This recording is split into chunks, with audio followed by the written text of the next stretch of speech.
తెలంగాణ. మిత్రులారా, చాలా విలువైన విషయాలు ఈరోజు ఇక్కడ చర్చించడం జరుగుతూ ఉన్నది.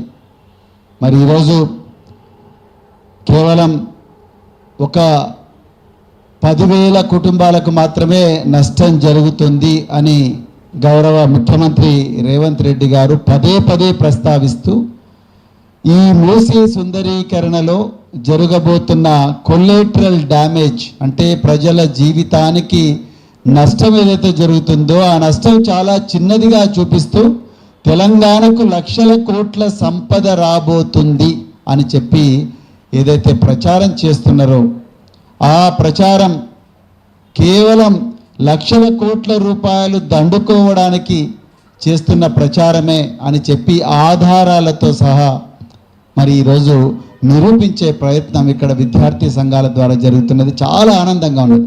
నిజానికి ఎప్పుడూ విద్యార్థి సంఘాలు ఈ విధమైన రౌండ్ టేబుల్ సమావేశాలు పెట్టాల్సి ఉండే.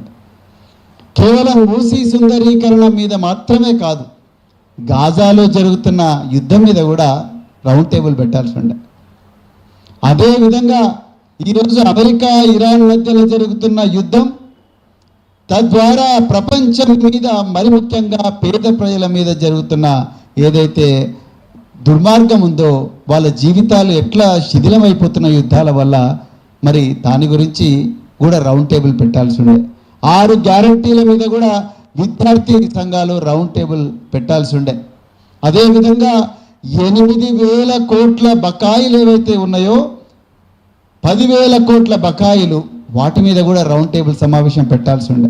127 మంది విద్యార్థులు విగత జీవులుగా మారింది. నా బిడ్డలు చాలా గొప్పగా డాక్టర్లు అవుతారు, ఇంజనీర్లు అవుతారు, ప్రొఫెసర్లు అవుతారు అని చెప్పి తల్లిదండ్రులు మనం ఈరోజు ఏ పేద ప్రజల ఇళ్ళైతే కూలిపోబోతున్నాయో ఆ కుటుంబాల నుంచి విద్యాలయాలకు వచ్చిన బిడ్డలు శవాల ఇంటికి తిరిగి వస్తున్నప్పుడు దాని మీద కూడా మనం చేయాల్సి ఉండే. లేట్ అయినా పర్వాలేదు, ఈరోజు ఒక కీలకమైన సమస్యను మీరందరూ కూడా తీసుకున్నందుకు చాలా చాలా ధన్యవాదాలు, మరి అభినందనలు. మరి మనందరూ వెనక ఉండి నడిపిస్తున్న మరి పెద్దలు కేసీఆర్ గారు వారికి కూడా నేను హృదయపూర్వక ధన్యవాదాలు తెలుపుతా ఉన్నా. మిత్రులారా, నిజంగా ఈరోజు తెలంగాణలో ఫ్యాసిస్ట్ పాలన నడుస్తూ ఉన్నది. అదేదో పాత రోజుల్లో మన యూనివర్సిటీలో రూమ్ నెంబర్ 57లోనో లేకపోతే ఠాగూర్ ఆడిటోరియంలోనో లేకపోతే ICSSR హాల్స్లో మాట్లాడుకునే భాష కాదు ఇది. ఇది వాస్తవం. 2023లోనే ఈ 5 లక్షల కోట్ల రూపాయలను తినడానికి భారీ కుట్ర జరిగింది. మీరు ఒక్కసారి మంత్రివర్గ విస్తరణ చూడండి. ఈరోజు గౌరవ ముఖ్యమంత్రి తన దగ్గర ఏ శాఖలు పెట్టుకున్నాడు మీరు చూడండి. రేవంత్ రెడ్డి గారే ముఖ్యమంత్రి, సాధారణ పరిపాలన వారి చేతిలోనే ఉంది, హోమ్ మినిస్ట్రీ కూడా వారి చేతిలోనే ఉంది, అదేవిధంగా municipal administration and urban development కూడా వారి చేతిలోనే ఉన్నది. అంటే 1 కోటి పాపులేషన్, 1,10,00,000 మంది ప్రజలు ఏ ప్రాంతాల్లో అయితే నివసిస్తున్నారో అంటే సగం తెలంగాణ నివసిస్తున్న పాపులేషన్ ప్రభావితం చేసే మున్సిపల్ శాఖ వారి చేతిలోనే పెట్టుకున్నారు. అదేవిధంగా మరి హోంశాఖ వారి చేతిలోనే పెట్టుకున్నారు. జనరల్గా ఏ ముఖ్యమంత్రి కూడా హోంశాఖ తన దగ్గర పెట్టుకోరు. ఇక పొంగులేటి శ్రీనివాసరెడ్డి గారి శాఖలు చూడండి. రెవెన్యూ శాఖ, సమాచార పౌర సంబంధాల శాఖ. ఇది కాకతాళీయంగా జరిగిన వ్యవహారం కాదు. నేను దానికి కొన్ని ఆధారాలు ఇస్తాను మీకు. ఈ ప్రభుత్వం అధికారంలోకి వచ్చిన వెంటనే వాళ్ళు మొట్టమొదట సంతకాలు చేయాల్సిన ఫైల్స్ ఏమిటి? 6 గ్యారంటీలు. 6 గ్యారంటీల మీద సంతకాలు జరగాలి. 420 హామీలు కాంగ్రెస్ మేనిఫెస్టోలు ఇచ్చిండ్రు, వాటి మీద సంతకాలు జరగాలి. వాటికి కావలసిన నిధులు ఏ విధంగా సేకరించాలన్న విషయాల మీద సంతకాలు జరగాలి. కానీ అవేవి జరగలేదు. మరి జరిగినవేంటి? మొట్టమొదట రాగానే లగచర్ల, బల్లులు కూడా గుడ్డు పెట్టని భూములను 100 సంవత్సరాల నుంచి రాత్రింబవళ్ళు గిరిజన బిడ్డలు వాళ్ళు కాయకష్టం చేసి నడుములు వంచుకొని మరి పాములు గుట్టినా తేళ్లు గుట్టినా కొడవళ్ళతోని గడ్డపారలతోని వ్యవసాయం చేసి ఆ భూములను చదును చేసుకుంటే పోతేనే దాదాపు 2000 ఎకరాలు 3000 ఎకరాల భూములు ఫార్మాసిటీ అని తన అల్లుడికి సృజన్ రెడ్డికి కట్టబెట్టడానికి లగచెర్ల భూముల దోపిడీ. ఇక దాని తర్వాత ఇంకో దగ్గర భూముల దోపిడీ, ఇంకొక దగ్గర భూముల దోపిడీ. ఇంతకుముందు ఒక సోదరుడు చెప్పిండు, హైదరాబాద్ నగరం నడిబొట్టున పరిశ్రమలు బాగా డెవలప్ కావాలని చెప్పి 9292 ఎకరాల భూమిని రకరకాల ప్రభుత్వాలు సేకరిస్తే ఆ భూములను హిల్ట్ పేరు మీద హైదరాబాద్ ఇండస్ట్రియల్ ల్యాండ్ ట్రాన్స్ఫర్మేషన్ అని చెప్పి హిల్ట్ పేరు మీద దాన్ని రియల్ ఎస్టేట్ కంపెనీలకు కట్టబెట్టే కుట్ర జరుగుతూ ఉన్నది. తెలంగాణ తొలి ముఖ్యమంత్రి కేసీఆర్ గారు 16,000 ఎకరాలను ఫార్మాసిటీలు మరి ఇతర పరిశ్రమలను డెవలప్ చేయాలని చెప్పేసి భూములు సేకరిస్తే పోచారం దగ్గర ఆ భూములను ఫ్యూచర్ సిటీ పేరు మీద వాటిని గుంజుకొని ఆ ఫార్మా కంపెనీలు ఎవరికైతే అలాట్ అయినాయో వాళ్ళని కూడా బయటికి పారదుంటారు. ఏ విధంగా అయితే రియల్ ఎస్టేట్ ఏజెంట్లు భూములు తీసుకొని వాటికి రోడ్లు ఇస్తారో ఆ విధంగా 16 ఎకరాల భూమికి 4,000 కోట్ల రూపాయలతోని ఇప్పుడు రోడ్లు వేస్తున్నట్టు అవి సీఎం రమేష్ అనే ఆంధ్ర ప్రాంతం కాంట్రాక్ట్కి ఇచ్చింది. ఇవన్నీ కూడా మనము కాకతాళీయంగా జరుగుతున్న సంఘటనలు కావు. అందులో భాగమే ఈరోజు మూసీ సుందరీకరణ 3,200 ఎకరాల భూమిని సేకరిస్తున్నారు.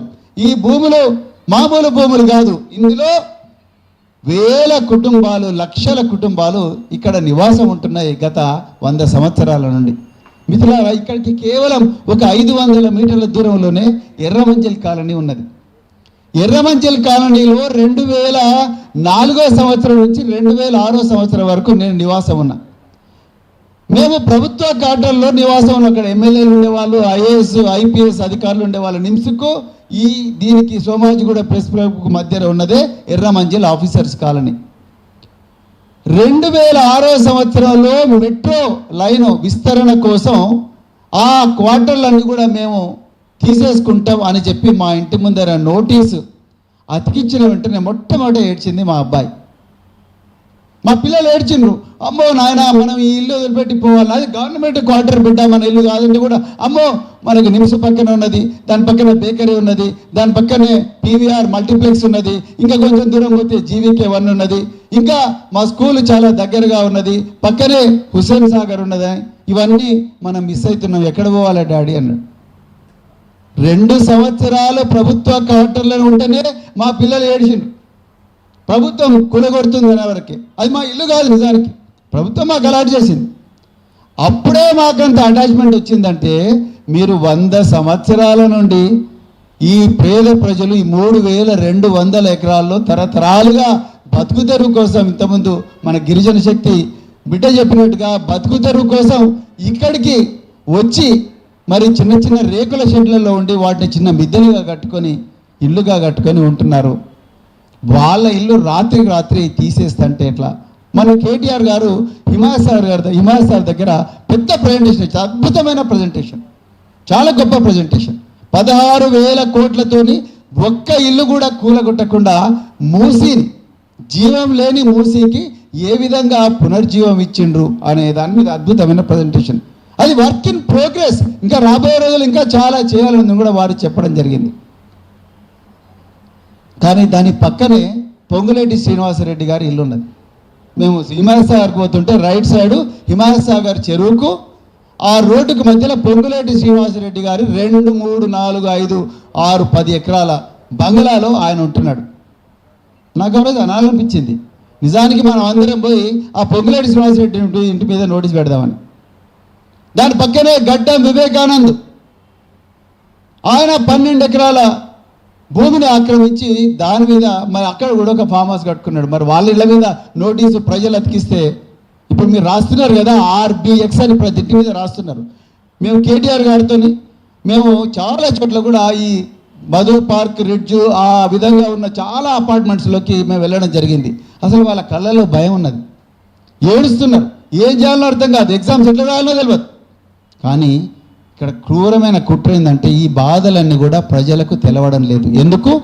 Information and public relations department ఎవరి దగ్గర ఉన్నది?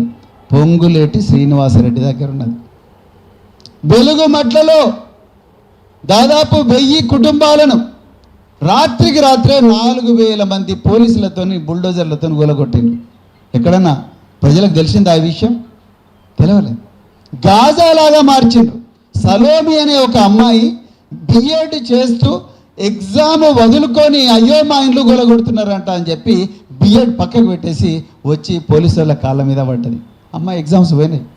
ఒక మహిళ 70 సంవత్సరాలు ఉండే మహిళ, నాయన మొన్ననే ఇల్లు కట్టుకొని సున్న వేసుకున్నాం, మీరు కూలగొడుతున్నారు, కనీసం ఒక్క 5 నిమిషాలు ఆ ఇంట్లో అడుగుపెట్టి అక్కడ ఆ గోడలను తాకనివ్వండి బాబు అని అడుక్కున్నా కూడా ఆ మంత్రి గారి మనసు కరగలేదు.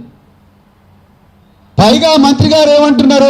మీరు పెయిడ్ బ్యాచ్ అంటున్నారు, మీరు ల్యాండ్ మాఫియా అంటున్నారు. ఆయన వార్తలన్నీ కూడా పతాక శీర్షికల్లో పత్రికల్లో వస్తున్నాయి. ఎందుకు?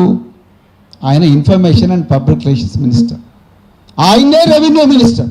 నేను డాక్టర్ దాసోజీ శ్రవణ్ గారు కొత్వాల్ కూడా, అదేవిధంగా వట్టినాగులపల్లిలో ఈ మంత్రి పొంగులేటి శ్రీనివాసరెడ్డి గారు అక్రమంగా మైనింగ్ చేస్తుంటే అక్కడికి పోయినాం మేము. రాత్రికి రాత్రి రాఘవ కన్స్ట్రక్షన్ అనే బోర్డు ఉన్న కంటైనర్ను రాత్రికి రాత్రి దాని మీద నీళ్లు రంగేసి తెడిపేసిండ్రు. ఒక మంత్రి చేయాల్సిన పనేనా అండి? మొన్న కేటీఆర్ గారు వట్టినాగులపల్లిలో 3 ఎకరాల 1965వ సంవత్సరంలో 3 ఎకరాల భూమి కొనుక్కున్న ఒక వయోవృద్ధుల కుటుంబంతో కలిసి ప్రెస్ మీట్ పెట్టారు.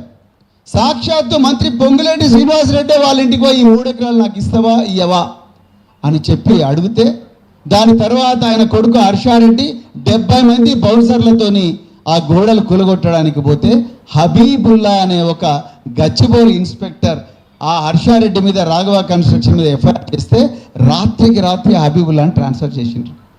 ఆయనకు మళ్ళీ పోస్టింగ్ రాదు గవర్నమెంట్లో, నేను బరాబర్ రాసిస్తాను.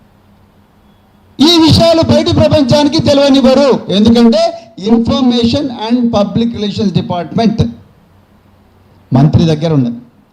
మనం ఎక్కువగా మాట్లాడితే ఇప్పుడు అసెంబ్లీలో, ఇప్పుడు దాసోజీ శ్రవణ్ గారు ఉన్నారు, అసెంబ్లీలో హేట్ స్పీచ్ అనే ఒక కొత్త బిల్లు తీసుకొచ్చారు రేవంత్ రెడ్డి గారు. నేను ఆ ముందు మాట రేవంత్ రెడ్డి గారే రాసిండ్రు. ముందు మాట అంటే ఆయన ఎవరితో రాయించిండు తెలియదు, ఆయన సంతకం ఉన్నది, ఆయన పేరు ఉన్నది.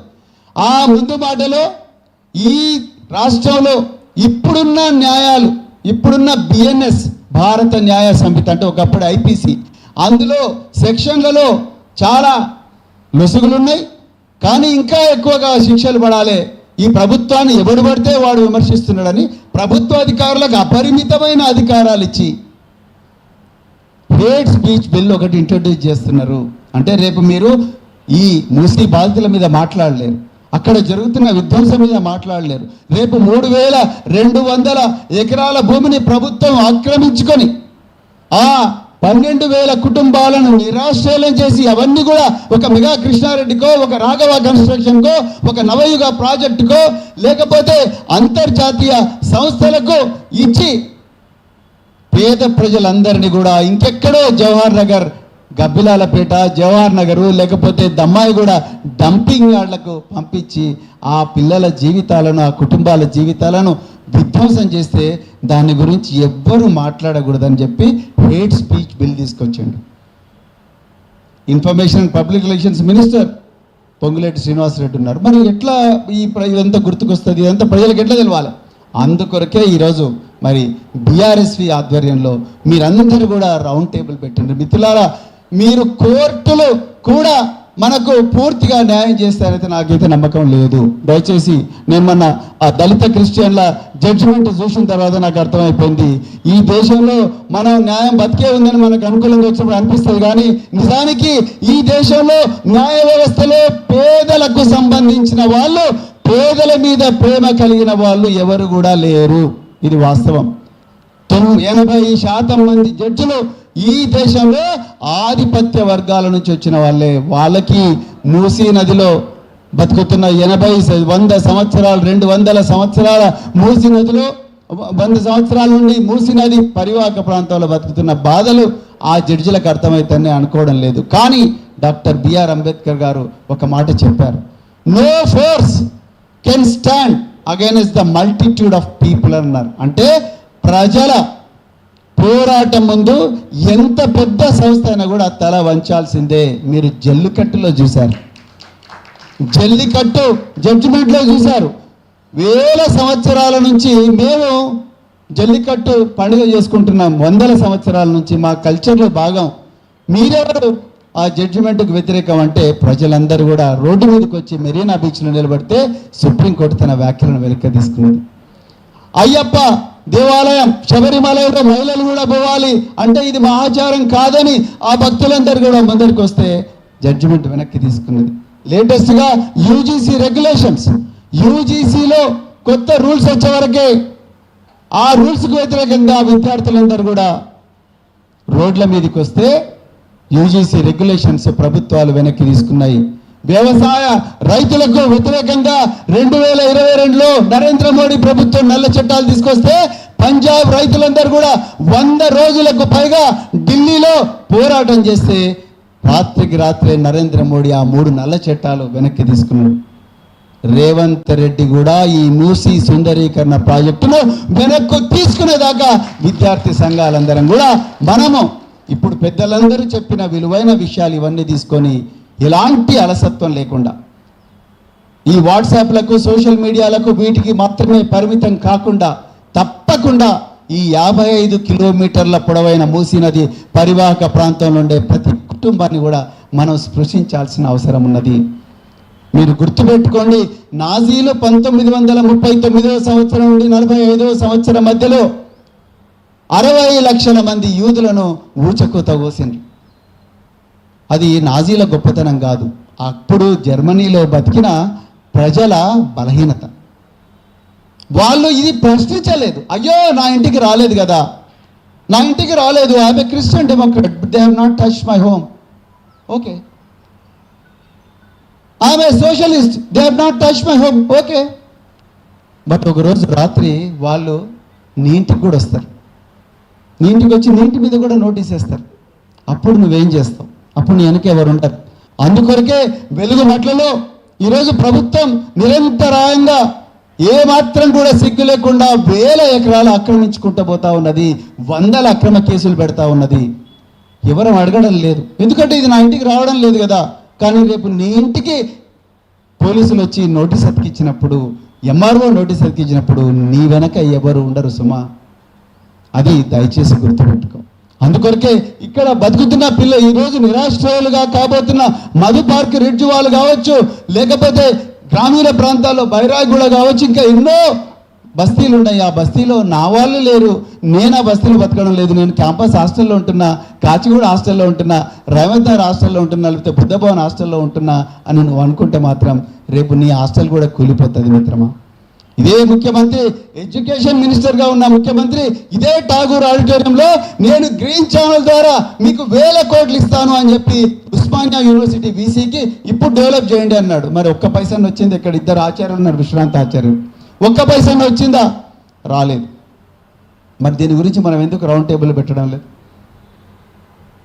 ఏమైంది మరి? ఇప్పుడు ఆకునూరు మురళి విద్యా విధానం అన్నాడు, ఉపాధ్యాయుల జీతాలు తగ్గించాలన్నాడు ఆ కమిషన్ ద్వారా. అదేవిధంగా రెసిడెన్షియల్ పాఠశాలలో డిగ్రీ కళాశాలన్నీ తీసేయాలన్నారు. కేసీఆర్ గారి ఆనవాళ్ళు ఏవైతే ఉంటాయో అవన్నీ కూడా తీసేయాలన్నారు. రేపు మన దగ్గరికి వస్తాయి, రేపు మన పిల్లలు చదివే స్కూల్ కూడా మొత్తం ఖతమైపోతాయి. అప్పుడు మన పరిస్థితి ఏంది? అందుకొరకే ఈ సమస్య కేవలం మూసీ పరివాహక ప్రాంతంలో బతుకుతున్న ప్రజల సమస్యనే కాదు, ఇది తెలంగాణ ప్రజల సమస్య, ఇది దేశ ప్రజల సమస్య. ఈ థేమ్స్ నదితోనో లేకపోతే సియోల్తోనో లేకపోతే సబర్మతితోనో దీన్ని పోల్చడం సరికాదు. ఆ దేశం వేరే, మన దేశం వేరే, వాళ్ళ సంస్కృతి వేరే, మన సంస్కృతి వేరే. వాళ్ళు థేమ్స్ నది ప్రాజెక్టుకు అప్రోచ్ అయిన విధానం వేరే. చివరిగా ఒక మాట చెప్పి నేను ముగిస్తున్నా. ఒక నదిని పునరుజ్జీవం చేయాలంటే ఒక్కొక్కసారి 1000 సంవత్సరాలు కూడా పట్టచ్చు. ఈరోజు పక్కనే ఉంది హుసేన్ సాగర్ 400 సంవత్సరాల క్రితం నిర్మించబడ్డ హుసేన్ సాగర్లో ఈరోజు మనం ఈత కొట్టగలమా? ఈత? ప్రజలు ఆత్మహత్యలు చేసుకోవడానికి సిద్ధపడి హుసేన్ సాగర్లో దుక్కితే ఒక్కడే వ్యక్తి పోయి తీసుకొని వస్తాడు, ఆయన పేరు కృష్ణ. లేక్ పోలీస్ స్టేషన్ దగ్గర ఉంటాడు. శివకు కూడా నేను అడిగిన, శివ నీకు మరి లోపల అమ్మో నాకు భయం అవుతుంది సార్, అందుకని తొందర బయటకు వస్తా అంటాడు. అంటే నేను అనేది ఏంటంటే అంత ఈజీ కాదు.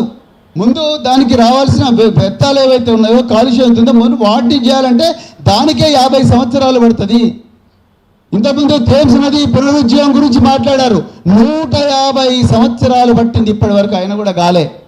2100 సంవత్సరం నాటికంటే 2026 నుండి 2100 సంవత్సరాల వరకు దాదాపుగా 1.7 బిలియన్ పౌండ్స్, అంటే దాదాపుగా 1,70,000 కోట్ల రూపాయలు, 1,70,000 కోట్ల రూపాయల ఏవైతే రూపాయలు ఉన్నాయో వాటి కోటాను కోట్ల రూపాయలు ఖర్చు పెట్టినా కూడా కంప్లీట్ కాదు అని అంటున్నారు రేవంత్ రెడ్డి గారు. 2 సంవత్సరాల లోపలనే ఇదంతా చేస్తా అంటున్నారు.